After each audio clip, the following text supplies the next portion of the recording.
AWS Cash. Kali ini kita akan bertemu dengan satu di antara orang yang bermain di industri film, baik itu komersial maupun dokumenter, yang tidak asing sebenarnya di kalangan industri film ya dan komersial. Beliau hadir di sini untuk kali ini akan mengisi podcast di acara kita ini. Nggak banyak yang kita bahas, tapi ada beberapa hal penting yang mungkin teman-teman bisa ikuti di sini. Bagaimana pengalaman 20 tahun lebih di industri pembuatan video dan film. Sudah hadir di depan saya Mas Harley ya. Mas Harley ini praktisi, boleh bilang hari ini, meskipun hari ini lebih banyak di bidang komersial. Nanti kita akan ngobrol banyak deh mengenai hal yang bagaimana video itu dibikin, kemudian apa yang perlu diperhatikan buat orang-orang yang pingin terjun di industri film atau videografi. Ya, terima kasih sudah mau sharing di sini ya.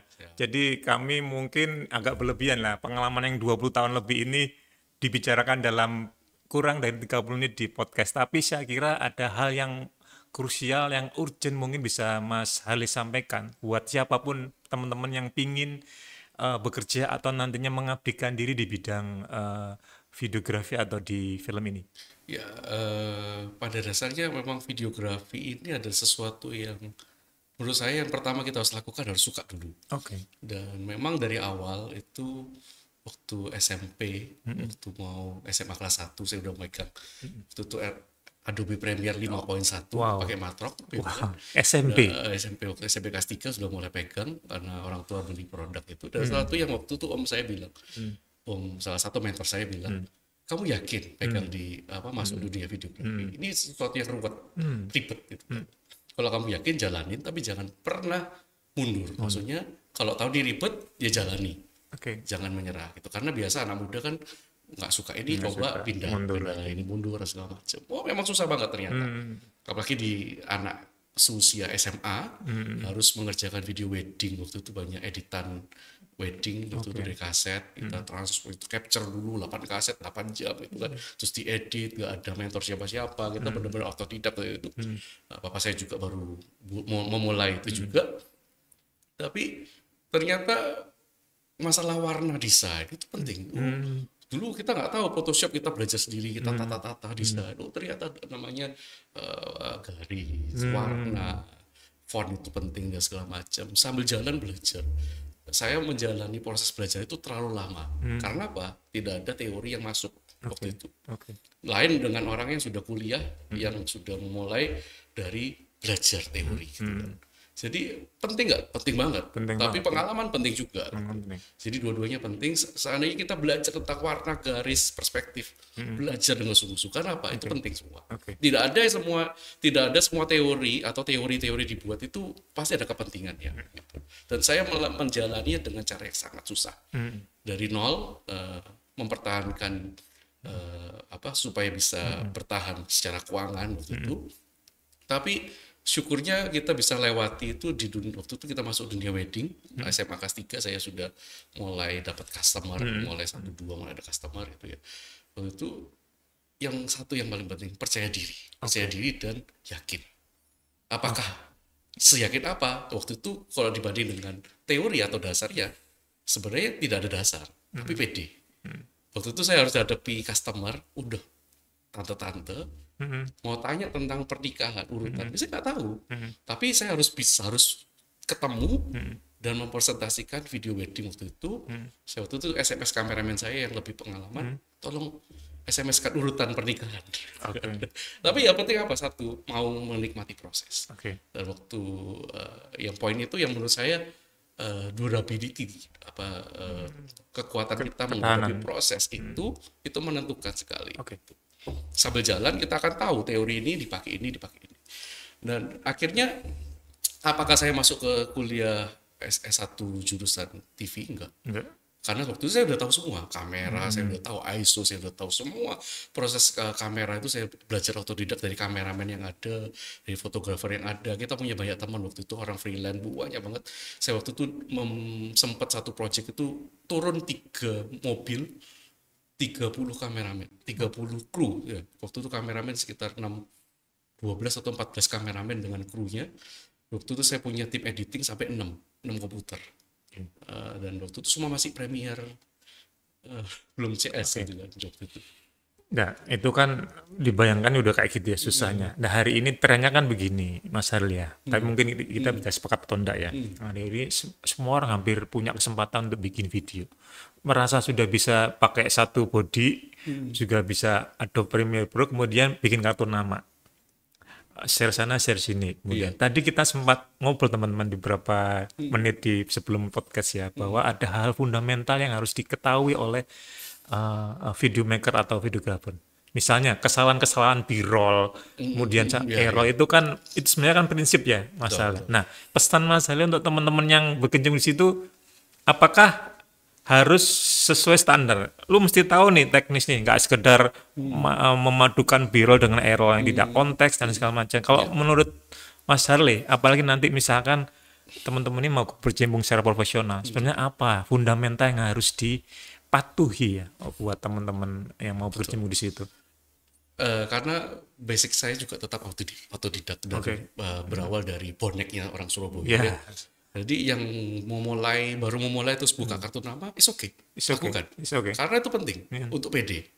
Tetapi ada satu waktu itu pesan saya terima waktu masih remaja, waktu itu pemuda remaja. Waktu itu saya tahu bahwa belajar itu harus terus dilakukan. Belajar mendengar orang-orang yang lebih pengalaman. Bahkan saya terakhir ini baru punya teman-teman yang tanda kutip punya uang lebih untuk kursus. Mereka bayar kursus, bahkan sampai ke luar negeri. Karena belajar itu bisa autodidak dan bisa cara yang sulit, bisa dengan cara yang cepat. Instan bukan instan banget ya. Maksudnya belajar itu ya belajar benar-benar, ikut seminar, ikut workshop, lakukan personal project gitu. Apakah dengan buat video yang kelihatan keren itu cukup? Untuk awal lakukan. Tapi tidak akan cukup. Yang akan membuktikan adalah ketika ada klien. Ada klien, kita lakukan dengan sesuai dengan teori. Bisa contoh, kita harus syuting B-roll-nya harus banyak dong, kayak gini. Dan with B-roll sama A-roll itu apa? A-roll itu adalah video utamanya, pesan utamanya. B-roll adalah sesuatu yang mendukung cerita utamanya. Misalkan dalam konsep ceritanya tadi aku cerita itu, misalkan di pagi yang indah, yang cerah, di rumah di pedesaan, ada suara ayam berkokok. Seorang bapak keluar dari pintu membawa koran dan secangkir kopi hangat yang masih keluar asapnya. Dia duduk. Dari sinopsis pendek itu, kira-kira shotnya apa? Shot listnya.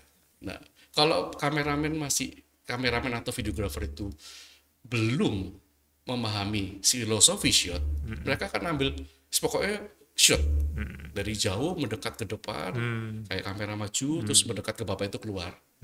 Kelihatan sinematik pakai gimbal. Tapi filosofinya nggak kuat.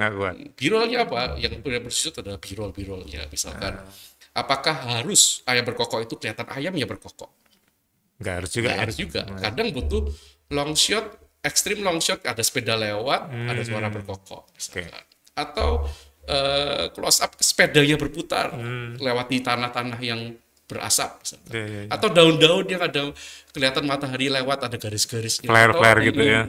Atau dari asap dapur yang di belakang rumah, biasanya kan di desa itu kan ada dapur yang keluar asapnya, dari situ kita ambil dari kejauhan pakai lensa 70-200 misalkan, atau kita pakai lensa 16-35. Pemilihan lensa juga penting nih, karena shot-shotnya beda-beda gitu. Dan mana yang paling benar? Nggak ada. Semua punya rasa yang berbeda-beda. Nah, itu yang membedakan videographer atau kita pencipta karya seni. Itu seni kita di situ. Jangan bilang satu shot itu pokoknya satu shot. Ya enggak. Karena dalam setiap, waktu itu saya pernah ngajar salah satu siswa saya. Dia tunjukkan video yang dibuat oleh yang dia kerjakan gitu kan, terus minimal video itu minimal terdiri dari 3 shot. Long shot, medium dan close up. Minim itu. Kalau enggak, aduh, sedih banget. Semua pakai long shot. Iya, apalagi medium semua gitu kan. Apalagi konten-konten sekarang tuh rata-rata video berdiri ya. Medium gitu kan. Itu sedih banget. Padahal di dalam video berdiri itu kan kita perlu long shot cukup, medium cukup, dan close up cukup. Dan yang paling penting adalah pesannya itu apa. Pesannya. What, who, siapa, where, di mana jelas, apa, bagaimana, dan why. 5W1H lah ya. 5W1H. Ilmu komunikasi lagi itu Tetapi kalau buat saya yang paling penting itu why-nya di awal. Why-nya. Karena kita membuat konten itu pentingnya cuma satu. Kita membuat mereka percaya apa yang kita percaya. Why itu adalah target yang ingin kita sampaikan ke mereka. Iya. Jadi kalau kita nggak Apa percaya, nih goal-nya? goal ya. Jadi goal itu adalah sesuatu yang kita percaya. Oke. Pasti kan. Misalkan kita bawa video tentang sebuah kafe gitu kan. Terus kafe itu bilang kita kafenya enak banget. Gini karena tempat itu. Oke, kita harus buat mereka penonton percaya dengan apa yang menjadi yang kita percaya juga. Oke. Kita mewakili customer. Kita Yes. buat mereka percaya bahwa makanan ini higienis misalkan. Ya, misalkan informasinya kita kepingin tempatnya kelihatan keren. Gitu kan. Ya udah, apakah perlu syuting dapurnya? Belum tentu. Belum tentu. Bahkan waitersnya tok misalkan. Jadi kita membuat mereka percaya apa yang kita percaya. We make people believe what we believe. Itu pesannya. Itu sebenarnya pesan dari dokumenter. Oke. Saya Itu kepake juga di komersial ya. harus Teknik itu, harus metode itu ya. harus. Dan itu rata-rata yang sayang sekali. Misalkan di video tentang restoran itu ya, atau video gini. Aduh, aku lapar. Pengen makan apa ya? Ya. Katanya dari kitchen ini bagus nih. Kita pesan yuk, terus ya udah datang gitu kan. Oke. Itu kayak iklan apa ya? Kayak iklan. Aduh, aku pengen makan apa ya? Makan mie instan ini aja gitu. Kayak terlalu apa ya? Itu cara lama gitu. Padahal kalau Itu last year. nggak tahu itu cara ibu komunikasi teorinya apa, tapi menurut saya itu terlalu apa ya? Langsung direct gitu. Padahal kita perlu membuat mereka percaya bahwa makanan kita enak. Caranya, misalnya nih dalam visualnya kayak apa nih? Contoh sederhana. Misalkan makanan. Misalnya saya makan siang itu udah biasa lah ya, misalkan rawon. Saya bikin sesuatu yang membuat appetite saya ini menambah di siang itu. Contoh misalkan kita mau makan, buat video tentang mie ayam. Mie ayam, oke. Jalan. Perlu gak kita? Aduh, yuk kita kesini yuk, kita cek mie ayam, enak banget. Nah, itu cara vlogger ya. Cara videographer. Gimana kalau videographer? Oke, kita ambil pertama long shotnya. Long shot dulu. Dimana dia? Where? Where-nya dulu. Rame kan? Gitu. Terus habis itu kira-kira bisa nggak kita ambil lensa 50 mili, kita ambil ekspresi orang lagi makan gitu. Perlu nggak langsung masaknya dulu? Jangan orangnya dulu misalkan. Nah, ini kan pikirannya bisa macam-macam. Waktu close up, waktu minyak diangkat, kelihatan asapnya itu diangkat gitu. Lalu itu ditaruh di slow motion. Perlu nggak gambar bapaknya keringatan? Nggak boleh. Karena kalau video kita masukin satu shot aja, kita punya resiko namanya reverse promotion. Gimana itu, Mas? Reverse promotion itu berarti kita menunjukkan sesuatu yang tidak perlu kita tunjukkan, dan itu membuat promosi kebalik. Akhirnya orang nggak mau makan. Misalkan di mie ayam itu dia pakai pisau berkarat. Gitu. Itu reverse promotion. Satu shot aja pengaruh. Itu reverse promotion. Reverse promotion buat aku. Jadi jangan sampai sekali-sekali kita waktu ya. kita buat suatu project ya, buat video gitu ya. Oke, tolong buatin restoran ini dong. Terus kita datang survei. Pak, restoran Bapak kalau syuting malah nggak laku. Karena nggak proper. Lebih baik PO. Kalau PO berarti kita sewa studio untuk syuting makanannya toh. Kita perlu syuting dapurnya supaya kelihatan prosesnya. Begitu lihat dapurnya hitam kabeh. Nggak usah. Pahit.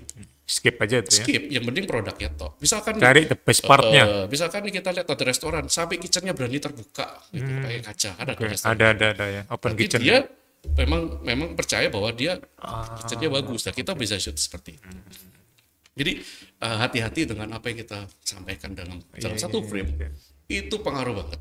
Bahkan waktu interview aja, kalau orang itu nggak yakin, tuh mata tiba-tiba belok sedikit. Itu pengaruh banget. Udah nggak pede gitu. Nggak pede satu frame gitu, ke samping dikit gitu. Itu rasa kayak cut ulang. Jadi maksudnya lebih baik kita ulang daripada kita dapetin kesan sesuatu yang berbeda. Misalkan gitu. Itu hal detail yang biasanya miss di teman-teman, terutama pemula ya. Nah, itu yang bahaya. Karena waktu saya setelah menjalani kehidupan saya setelah itu di 8 tahun pertama di dunia wedding, sekolah di Sydney, di sekolah di luar negeri, di TV and Media, saya belajar sesuatu tentang filosofi. Mereka memikirkan hal-hal detail lebih daripada kita orang Indonesia. Contoh, untuk mendapatkan sebuah kesan, mereka menggunakan banyak B-roll yang menguatkan ceritanya. Padahal ceritanya cuma pendek. B-rollnya banyak, lebih banyak Lebih yang banyak B-roll menguatkan cerita tentang ayo datang ke kita. Padahal ini contohnya kita buat waktu itu saya lihat video advertising sebuah acara gitu ya, acaranya nggak diambil di highlightnya, tapi tentang siapa yang akan datang, siapa yang akan datang, orang-orang yang peselancar apa, itu tunjukin bahwa mereka pengen menonton, percaya apa yang dipercaya. Gitu. Jadi orang-orang yang datang ya reflection dari itu. Kalau kita lihat ilmu komunikasi rokok gitu kan, kelihatan yang satu naik kuda.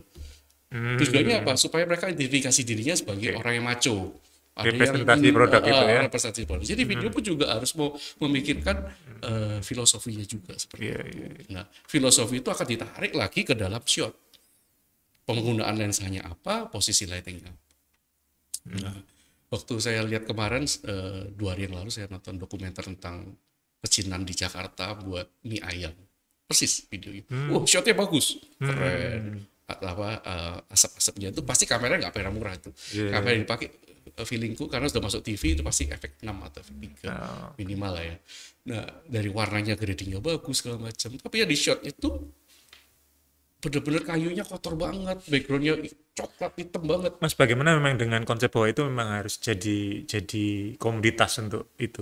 Nah, kalau konsepnya dokumenter ya nggak apa-apa. Kalau dokumenter ya. Jadi itu tunjukin ya, kalau promosi enggak, ada yang tergantung juga ya. Karena tujuannya dokumenter itu menginspirasi, mendokumenterkan kehidupan kenyataan pecinan di kota Jakarta yang turun-menurun jualan mie misalnya. Ya nggak apa-apa. Tapi apakah orang lain yang belum pernah makan situ pengen makan situ? Ya enggak. Karena kan kelihatan hitam semua, terus kan ngeri gitu. Jadi unsur-unsur promosional. Nah,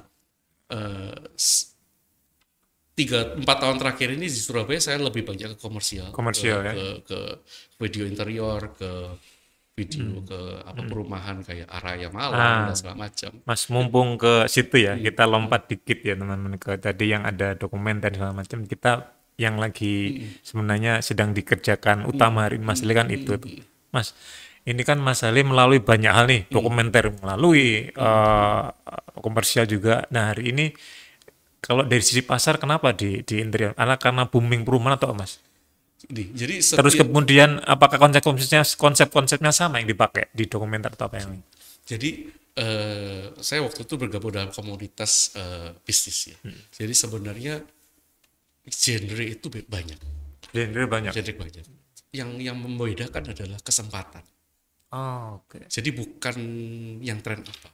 Bukan yang tren apa? Interior itu nggak tren. Interior itu niche market.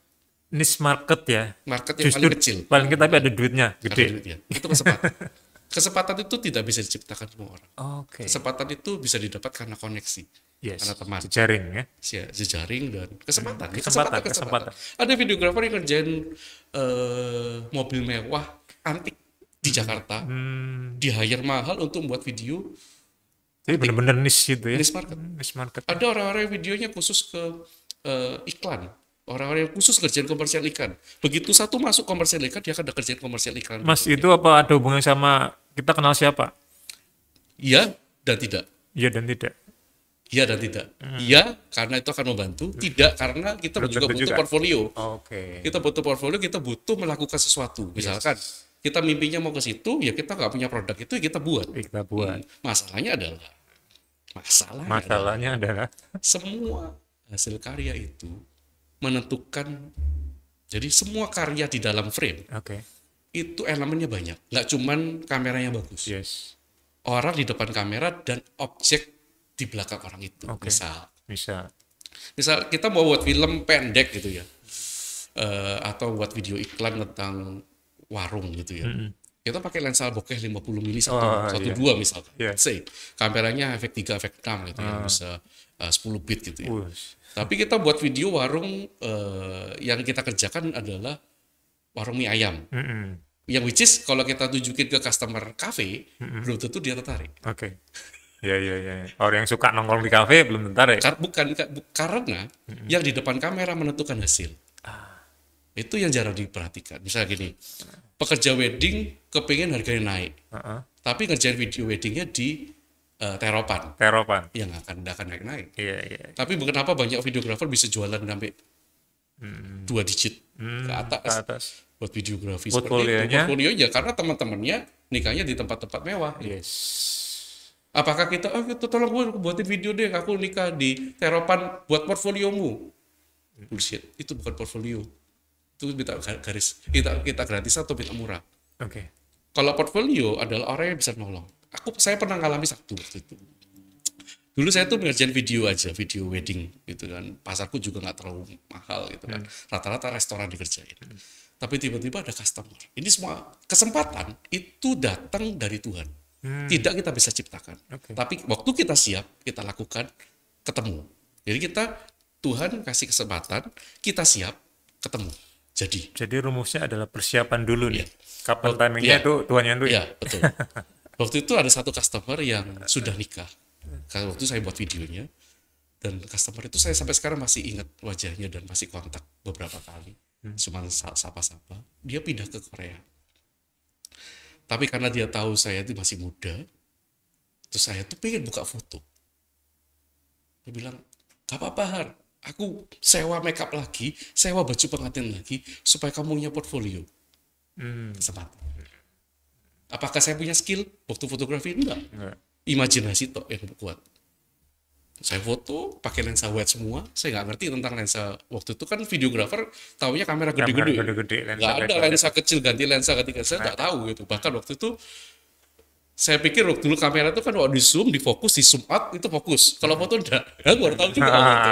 Karena belajar waktu saya fotoin semua untuk fokus dan komposisinya bagus karena saya juga waktu yang penting punya sense. Oke. Yang penting punya sense. Kesempatan, punya kemampuan dan punya ilmu. Sense. Karena sense nggak bisa ditipu. Nanti saya akan bicara tentang lebih lanjut tentang sense. Iya. Saya kesempatan bicara dulu ya. Akhirnya saya kerjain foto private itu dibayarin semua.